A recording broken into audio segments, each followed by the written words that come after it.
नमस्कार प्रेक्षकांनो, तू रे माझा मितवा मालिकेमध्ये आता अर्णवने अंजलीला राकेशचे सगळे सत्य सांगितलेले आहे। आता हे ऐकून मात्र अंजली अर्णवचं काहीही ऐकून घेत नाही आणि त्याला थोबाडीतच लावते आणि त्याच्यावर खूपच चिडते आणि त्याच्याबरोबर नातं तोडत असते। तेवढ्यातच एक चांगला चमत्कार घडला। शलाकाच्या काकू तिथे राकेश विरुद्ध ठोस पुरावा घेऊन हजर झालेले आहेत। आता तो पुरावा पाहून अंजलीला खूपच मोठा धक्का बसणार आहे आणि आता राकेश विरोधात हे पुरावे पाहून अंजली राकेश बरोबर कसं वागणार आहे तेच पाहणं खूपच रंजक ठरणार आहे। तर प्रेक्षकांनो, ईश्वरी आणि अर्णव इथे आता शलाकाच्या काकांकडे गेलेले असतात। आता खूप दूरचा प्रवास करून ते तेथे पोहोचलेले असतात। त्यांना जाणून घ्यायचं असतं राकेश हाच राजेश आहे का, म्हणजे शलाकाचा नवरा आहे का।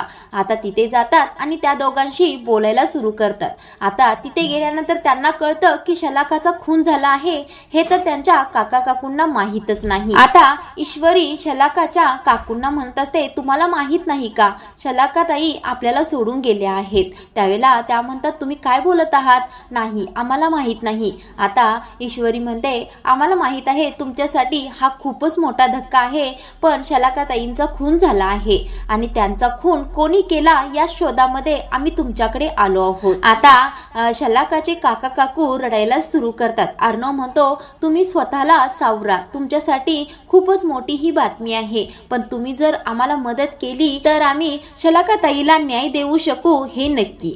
आता अर्णव खूप काही त्या दोघांना समजावून सांगितल्यानंतर त्या दोघांनी रडायचं थांबवलेलं असतं आणि त्या काकू म्हणत असतात, तुम्हाला काय माहिती हवी आहे आमच्याकडून। त्यावेळेला पटकन आता अर्णव मोबाईल मधील राकेशचा फोटो त्या दोघांना दाखवतो आणि तो फोटो पाहून म्हणत असतो, या माणसाला तुम्ही ओळखता का? हाच माणूस शलाकाताईचा नवरा आहे ना। त्यावेळेला ती दोघं काहीच बोलत नाहीत, एकदम शांतच होतात, एकमेकांकडे पाहत असतात, जणू काहीतरी लपवत आहेत।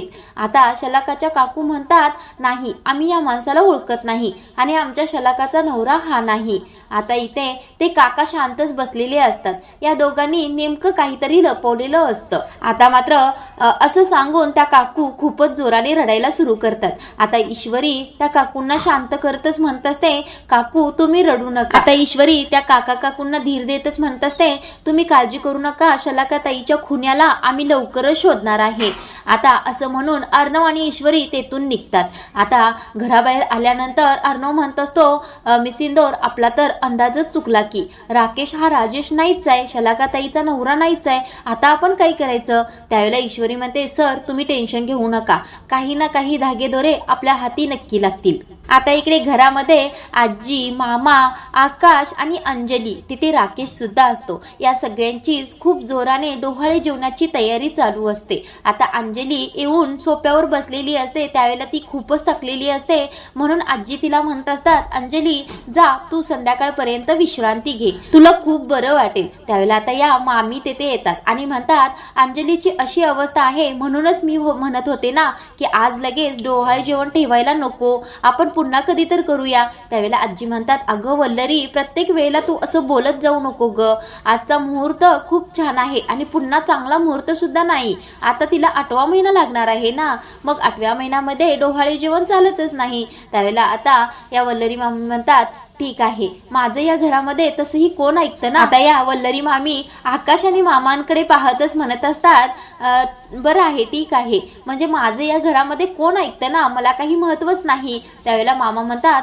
मग तू थोडी शांतच बसत जा। आता मामा मात्र वल्लरी मामीकडे बघतच आकाशला म्हणत असतात, अरे आकाश, नम्रताला बोलवून घे ना। आता वल्लरी मामी म्हणतात, हो हो बोलो ना, ती जर इथे आली तर मी इथे थांबणार नाही, इथून मी निघूनच जाणार आहे। त्यावेळेला आकाश म्हणतो, बाबा कशाला उगीच, नको आई तू थांब इथे। आता अंजली म्हणते, मामी तुम्ही कुठेही जाणार नाही, माझ्या डोहाळे जेवणाला तुम्ही पाहिजे म्हणजे पाहिजे। त्यावेळेला आता आजी थोडासा आवाज चढवूनच वल्लरीला म्हणत असतात, वल्लरी अजिबात आज नाटक करायचं नाही, आज घर सोडून बाहेर कुठे सुद्धा जायचं नाही, आज अंजलीच्या आयुष्यातील खूपच चांगला दिवस आहे आणि तुझ्याशिवाय हा कार्यक्रम होणार नाही। आता मात्र इथे मामी घरीच थांबण्याचा निर्णय घेतात आणि थांबतात। आता या सगळ्यांच्या अशा चर्चा चाललेल्याच असतात। तेवढ्यातच हा राकेश नाटक करायला सुरू करतो आणि अंजलीला म्हणतो, अगं अंजली किती थकली आहेस, चल बरं तू काहीतरी खाऊन औषधं खा आणि विश्रांती घे. आता हे प्रेम पाहून अंजली हसतच आजींना म्हणत असते, आजी बघितलंस का माझ्या नवऱ्याचं माझ्यावर किती प्रेम आहे आणि किती काळजी घेत आहेत माझी. त्यावेळेला आजी म्हणतात, हो ग हो बाई, तुझा नवरा चांगलाच आहे. आता मात्र मामा इकडे थोडे शांतच झालेले असतात, कारण मामांना या राकेशचं खरं रूप बरोबर माहीत असतं. आता अंजलीला घेऊन राकेश त्यांच्या रूममध्ये जातात. आता इकडे ईश्वरी आणि अर्णव घरी येत असतात. ईश्वरी अर्णवला म्हणत असते, अर्णव सर आपल्याला लवकर घरी पोहोचलं पाहिजे, ताईंचा सारखा फोन येत आहे, त्यांचा आज डोहाळे जेवण आहे ना.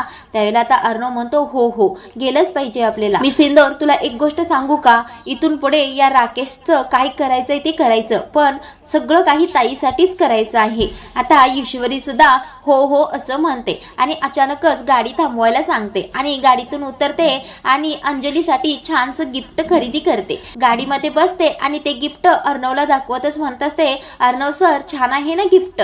आता अर्णव त्या गिफ्टकडे बघतच म्हणत असतो, हो हो खूपच छान आहे. आता इकडे घरामध्ये खूपच उत्साहाचं वातावरण निर्माण झालेलं असतं. अंजली खूपच छान डोहाळे जेवणासाठी तयार झालेली असते आणि घरातील बाकी सगळेच तयार झालेले असतात. आता इथे नम्रता सुद्धा आलेली असते. मामा अंजलीचे वेगवेगळे पोज घेऊन फोटो काढत असतात आणि अंजली खूपच खुश असते. आता हा राकेश सुद्धा तिथे छान तयार होऊन आलेला असतो. आता मात्र कार्यक्रमाला खूपच उशीर होत असतो आणि अर्णव आणि ईश्वरीची सगळीजण वाट पाहत असतात. आता अंजली पुन्हा पुन्हा अर्णवला फोन लावत असते आणि म्हणत असते, अरे चिंटू तू कधी येत आहेस, कार्यक्रमाला सुरुवात करायची आहे, तुझ्याशिवाय माझं डोहाळे जेवण होणार नाही बघ, लवकर ये असं म्हणून फोन ठेवते. आता इकडे राकेश आणि अंजली जवळजवळ बसलेले असतात आणि यांचा कार्यक्रम सुरू करायचाच असतो. तेवढ्यातच अर्णव आणि ईश्वरी तिथे येतात. आता अर्णव आणि ईश्वरी घरी आल्यानंतर सगळेच खुश होतात. आता अर्णव मात्र खूपच रागाने या राकेशकडे पाहत असतो आणि अर्णवला असं रागात पाहून अंजलीला थोडंसं वेगळंच वाटतं. आता इथे ईश्वरी अर्णवला शांत करते, पण हा राकेश उठून उभा राहतो. आता हा राकेश अर्णव जवळ येतो आणि अर्णवला म्हणत असतो, काय झालं, गेलेलं काम झालं का तुमचं, कोणाला शोधायला गेला होता. त्यावेळेला आजी म्हणतात, नाही हे कोणालाही शोधायला गेले नव्हते, अर्णवच्या मित्राचा ऍक्सिडेंट झाला होता म्हणूनच ते गेले. राकेश म्हणतो, नाही हा चिंटू तुमच्याशी खोटं बोलला आहे, खरं विचारा हा कुठे गेला होता. त्यावेळेला आजी म्हणतात, अरे माझा चिंटू कधीच खोटं बोलत नाही. त्यावेळेला आता अर्णवला त्याचा राग अनावर होतो आणि रागाच्या भरातच म्हणतो, हो माझ्या मित्राचा ऍक्सिडेंट झाला नव्हता, तर मी कोणाचा तरी शोध घेण्यासाठीच पुण्याला गेलो होतो. आता हे ऐकून अंजली सुद्धा उठून उभी राहते आणि काय म्हणत आहे चिंटू हे तिला कळतच नाही, म्हणून जवळ येते आणि म्हणते, अरे चिंटू तू घरी खोटं का बोलून गेलास, कोणाला शोधायला गेला होतास. आता ईश्वरी अर्णवला शांत करते आणि ईश्वरी म्हणते, अहो ताई काही नाही, त्या शलाका ताईंच्या खुनाचं प्रकरण सगळं अर्णव सरांच्या अंगलटी येत आहे, म्हणून त्याच विषयी काही शोध लागतोय का ते पाहण्यासाठी आम्ही दोघे पुण्याला गेलो होतो. आता आजी म्हणतात, अगं ईश्वरी मग माझ्याशी तुम्ही खोटं का बोललात बरं. आता मात्र आजी अंजली आणि हा राकेश सतत त्या अर्णवला दोष देत असतात. आता मात्र अर्णव खूपच चिडतो आणि अंजली जवळ जातो आणि म्हणतो, ताई तुला एक सत्य सांगायचं आहे. आता अंजली म्हणते, काय सांगायचं ही चिंटू तुला, सांग बरं. आता अर्णव अंजलीला म्हणत असतो, ताई तुझा नवरा खूपच खोटारडा माणूस आहे, त्याने एका बाईचा खून केला आहे आणि त्याचं याआधी लग्न सुद्धा झालं आहे आणि तो आता तुला फसवत आहे, त्याच्यापासून तुझी सुटका मला करायची आहे. आता हे ऐकून अंजलीला एवढा राग येतो, त्या अर्णवला लांब ढकलते आणि खाड करून त्याला थोबाडीतच हाणते. आता मात्र अंजलीचा राग इतका वाढलेला असतो की ती चिंटू बरोबर नातच तोडायला तयार होते. ती म्हणत असते, मला वाटत नव्हतं चिंटू तू यांच्या पाठीमागे असा हात धुवूनच लागशील, तू माझ्या नवऱ्यावर वाटेल ते सतत आरोप करत असतोस आणि पुन्हा सॉरी म्हणत असतोस, पण मी तुला माफ सुद्धा करते, पण यावेळेला आता तुला माफ करणार नाही. इथून पुढे तुला जर माझ्या नवऱ्याशी चांगलं बोलायचं नसेल आणि माझ्या नवऱ्याला जर या घरामध्ये इज्जत मिळतच नसेल तर मी या घरामध्ये थांबणारच नाही. मी आत्ताच्या आत्ता यांना घेऊन हे घर सोडून जाणार आहे. आता हे ऐकून अर्णवच्या पायाखालची जमीनच सरकते. ईश्वरी अंजलीताई थोडं ऐकून घ्या असं म्हणत असते. आजी सुद्धा अंजली थोडीशी शांत हो असं म्हणत असतात, पण आता अंजलीचा राग तिच्या ताब्यामध्ये येतच नसतो आणि ती राकेशच्या हाताला धरून घरातून बाहेर पडणार इतक्यातच अर्णव अंजलीचा पदरच धरतो आणि आता रडतच अर्णव म्हणत असतो, माझ्या आईला मी गमावला आहे आणि माझ्या ताईला मला गमवायचं नाहीये. ताई मला माफ कर आणि इथे तू थांब, घर सोडून जाऊ नकोस. आता प्रेक्षकांनो, पुढील भागामध्ये आपल्याला हेच पाहायला मिळणार आहे की अंजली घर सोडून जात असते आणि अर्णव खूपच कळवळीने रडून तिला विनंती करत असतो की ताई घर सोडून जाऊ नकोस. तेवढ्यातच शलाका ताईंच्या त्या काकू तिथे आलेल्या असतात. आता शलाकाच्या त्या काकू अंजलीला म्हणत असतात, अंजली ताई तुमचा भाऊ खरं बोलत आहे, म्हणजे अर्णव सर जे काही तुम्हाला सांगत आहे ते सगळं काही खरं आहे आणि माझ्या शलाकाला तुमच्या नवऱ्याने म्हणजे राजेशने मारला आहे. आता शलाका ताई नुसत्या बोलत नाही तर सोबत एक पुरावा सुद्धा घेऊन आलेल्या असतात आणि तो पुरावा असतो